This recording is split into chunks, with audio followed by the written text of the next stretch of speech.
लोग मेरी भी सुपारी देने की बात करेंगे। एसएससी और एडिक्विटी पर्दे के पीछे जो गेम खेल रही हैं, जो आंख मिचौली चल रही है, इसमें और कितने लोग हैं, कितनी कंपनियां हैं और इसके पीछे का कारण क्या है कि आंदोलन करने वाले लोगों को भी मैनेज करने के लिए कुछ पैसा वहां से रिलीज किया गया है, कुछ पैसा आया है। किन आंदोलन के साथ साथ कोर्ट का सहारा लीजिए तभी कुछ हो सकता है, अदरवाइज कुछ नहीं हो सकता। उठी थी जो आंधियां किसी के हक में, सुना है तूफान होने वाली है। आज का ये वीडियो जाने कितनों को बेनकाब करेगा।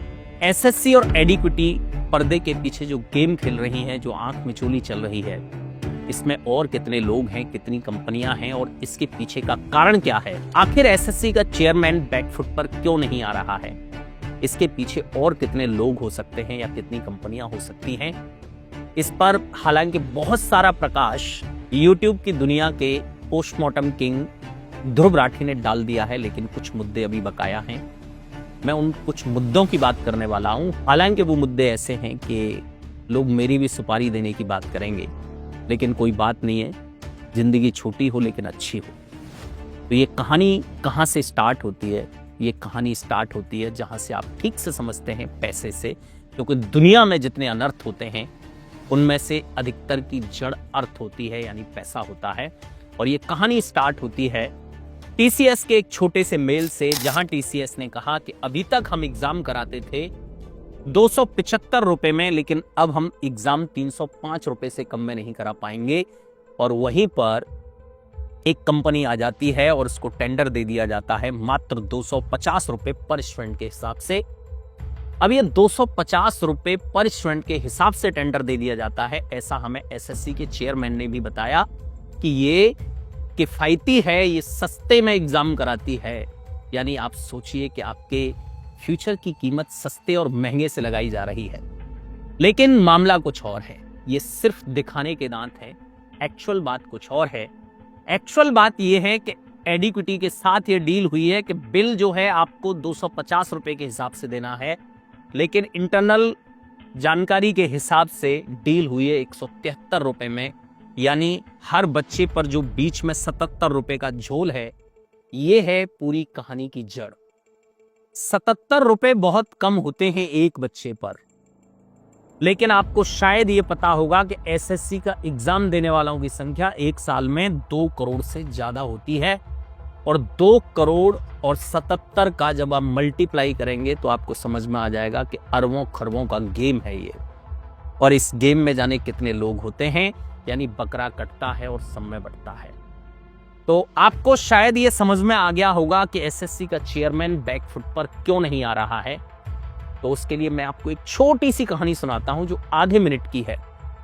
बचपन में कई बार लोगों के साथ ऐसा होता है कि मम्मी ने कहा कि बेटा ये 50 रुपए लेकर जाओ और चीनी लेकर आ जाओ।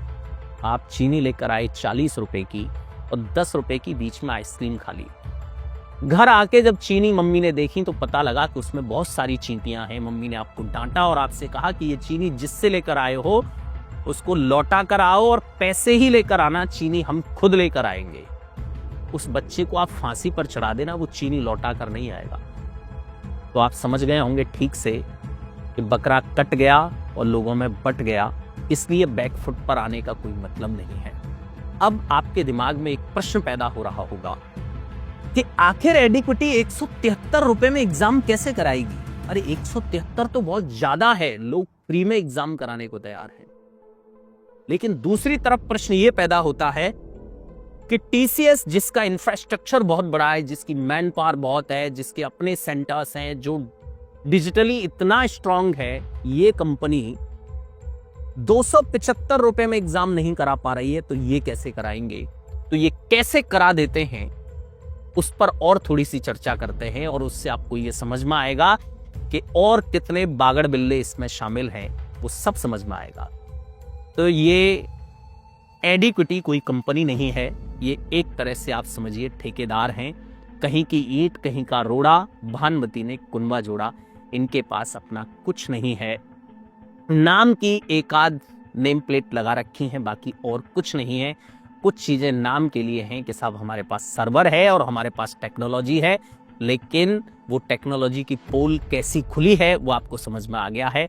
तो ये सारा सिस्टम चलता कैसे है इसको हम थोड़ा सा समझते हैं, थोड़ा बारीकी से समझते हैं, और मैं कुछ तथ्यों के साथ बात करता हूं कि आखिर वो तथ्य क्या हैं। एडिक्विटी की अगर बात की जाए तो एडिक्विटी कहां से पेपर बनाती है, कैसे बनाती है। एडिक्विटी दावा करती है कि पेपर हम खुद बनाते हैं, लेकिन एडिक्विटी एआई सपोर्ट लेती है, यानी एआई से पेपर बनवाती है। और वो एआई का मॉडल किस कंपनी से लिया गया है, तो क्यूबेसन नाम की एक कंपनी है जिसने एआई का एक मॉडल एडिक्विटी को दिया है, जिससे ये पेपर डिजाइन करते हैं। इसलिए आपको समझ में आ गया होगा कि एआई जो गड़बड़ करता है, एआई जो भावनाओं को उतना बेहतर नहीं समझता है, उस वजह से कुछ गड़बड़ें पेपर में हुई हैं।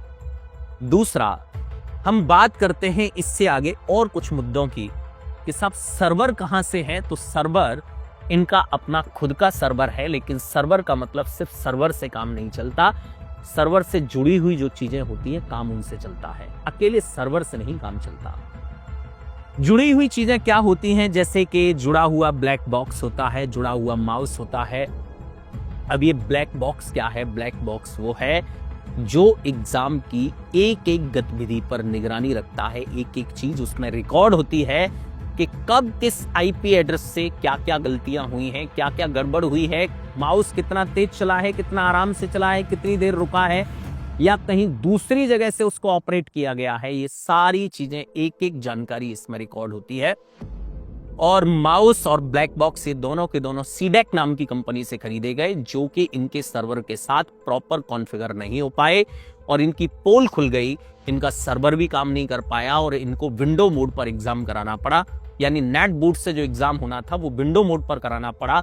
और विंडो मोड पर एग्जाम कराना कितना खतरनाक हो सकता है, कितना लापरवाह स्थिति हो सकती है। आप समझते हैं कि विंडो मोड पर जब एग्जाम हो रहा हो तो उस एग्जाम को आप अपने घर से बैठ के सॉल्व कर सकते हैं।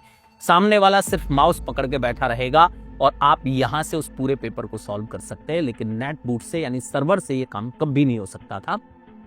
वहीं पर माउस की स्थिति आप लोगों ने देखी होगी कि माउस क्यों नहीं काम कर पा रहा था, क्योंकि दोनों की कोई कॉन्फ़िगरेशन ठीक से मैच नहीं थी। सीडेक ने अपना माउस जो तैयार किया है वो अपने अकॉर्डिंग तैयार किया है, अपने सर्वर के अकॉर्डिंग तैयार किया है, यानी पर्टिकुलर एडिक्विटी के सर्वर के अकॉर्डिंग वो चीजें कॉन्फ़िगर नहीं हो पा रही हैं।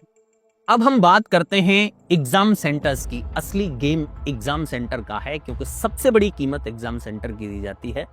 तो एग्जाम सेंटर बुक करने के लिए एडिक्विटी ने दो कंपनियां ढूंढी, जिसमें से एक का नाम है बेंसिस्को और दूसरी कंपनी का नाम है असिस इंफ्रा। बेंसिस्को वो कंपनी है जो सिफी के समय भी, यानी हमारे एसएससी के एग्जाम को सिफी कराया करती थी किसी समय, उस समय भी बेंसिस्को ने कुछ एग्जाम सेंटर बुक किए थे और वहां से कुछ शिकायतें मिली थी।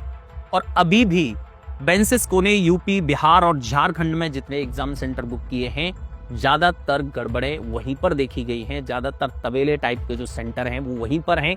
लेकिन अब ये तवेले टाइप के क्यों हैं, उसका रीजन वही है कि गुड़ जितना डालोगे उतना मीठा होगा। 173 रुपए में तो व्यवस्थाएं ऐसी ही होंगी। ये सेंटर वो सेंटर हैं जो 1 रुपया नहीं लेते।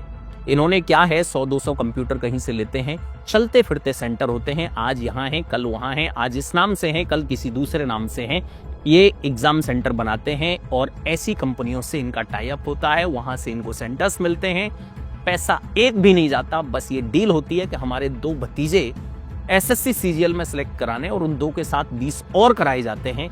अब आप कहेंगे कि ऐसी तो कोई सूचना अभी मिली नहीं कि सब पेपर किसी का कराया गया हो, तो उसका रीजन सिर्फ ये है कि अभी तो एडिक्विटी सामान्य प्रॉब्लम से बाहर नहीं आ पाई। जिस दिन सब कुछ चीजें अलाइन हो जाएंगी, जिस दिन सब कुछ बहुत बढ़िया चलने लग जाएगा, उस दिन गारंटी के साथ ये सब पेपर आउट होना या पेपर इस तरह से होना, सर्वर में गड़बड़े होना या सर्वर से ही डायरेक्ट लोगों को हाईजैक कर लेना, ऐसी बहुत सारी कहानियां देखने को मिलेंगी। डेफिनेटली ऐसा होगा। आपको शायद ये पता होगा कि अभी भी यूपी, बिहार और झारखंड में जो सेंटर्स देखे गए, वो सारे सेंटर्स को देखकर लगता है कि उन सेंटर्स की कहीं कोई वैल्यू है। कहीं आपको लग रहा था कि सेंटर ऐसा होना चाहिए। हालांकि इसमें मैं ऐसा मानता हूं कि टीसीएस की भी थोड़ी सी मक्कारी है कि टीसीएस ने सारे सेंटर्स को बुक कर रखा है और उनके साथ ये डील कर रखी है कि किसी को भी सेंटर दे देना, लेकिन एडिक्विटी या बेंसिस्को या असिस इंफ्रा को मत देना। यानी उसने वो सारे सेंटर बुक कर रखे हैं जो प्राइम सेंटर हैं, जो शहर के अच्छे सेंटर हैं, या फिर ये कहिए कि जो प्राइम सेंटर हैं, जो अच्छे सेंटर हैं, उनको कीमत चाहिए क्योंकि वो 2 नंबर का काम नहीं करते। और जो बिल्कुल इंटीरियर में बैठे हुए लोग हैं, जो एकदम बाहर बैठे हुए लोग हैं, तबेलों में जो सेंटर चला रखे हैं, वो लोग हैं जिनको कोई कीमत नहीं चाहिए होती है, वो अपनी कीमत अपने आप निकाल लेते हैं। इसीलिए इस तरह की कुछ कंपनियां सरवाइव करती हैं और वो 173 क्या, मैं तो समझता हूँ 73 रुपए में काम करने के लिए तैयार हो जाती हैं।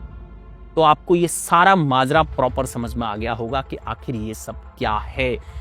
क्या आप सोचकर देखिए कि सिर्फ पैसे की वजह से ऐसा ये गेम खेलना चाहिए था, ये लोगों के फ्यूचर को दांव पर लगाना चाहिए था? नहीं। लेकिन इससे जाने कितने लोगों का भला होगा, जाने कितने लोगों को यहां से पैसा मिलेगा और अरबों खरबों में मिलेगा। सामान्य लोगों को, बेचारों को ये समझ ही नहीं आता। एक लास्ट मुद्दा, यानी इनके पास अपना कैमरा और अपना बायोमेट्रिक भी नहीं है, यानी बायोमेट्रिक जो मशीन आती है वो भी इनके पास नहीं है और कैमरे की व्यवस्था भी नहीं है। और उनको कैसे कॉन्फ़िगर किया जाता है वो कोई सिस्टम नहीं है। उसके लिए इन्होंने सहारा लिया, एक इनोवेटिव व्यू नाम की कंपनी है, उसका सहारा लिया। यानी एडिक्विटी के पास अपना कुछ भी नहीं है, सारा सब कुछ ऐसे ही कहीं से कहीं जोड़ तोड़ चल रही है और यही जोड़ तोड़ चलती रहेगी। लोगों को लग रहा है कि इस आंदोलन की वजह से एसएससी सीजीएल का एग्जाम पोस्टपोन्ड हुआ है, ऐसा बिल्कुल भी नहीं है।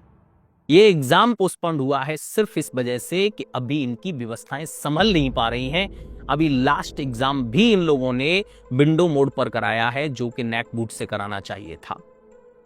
दूसरा, मुझे कुछ मायनों में ऐसा भी लगता है कि हम कितना भी आंदोलन करते रहें, शायद आंदोलन से अकेले से वो प्रभाव नहीं होगा जितना हमें कोर्ट जाने से प्रभाव होगा।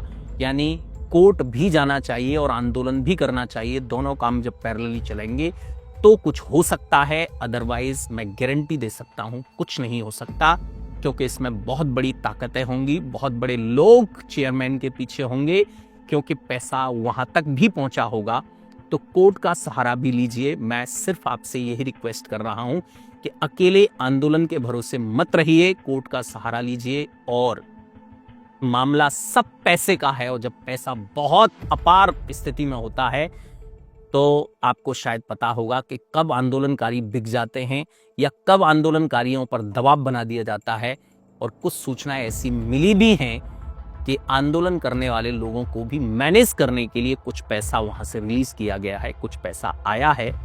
अब ये मुझे पता नहीं है कि वो किसके पास पहुंचा है और किसके पास नहीं पहुंचा है।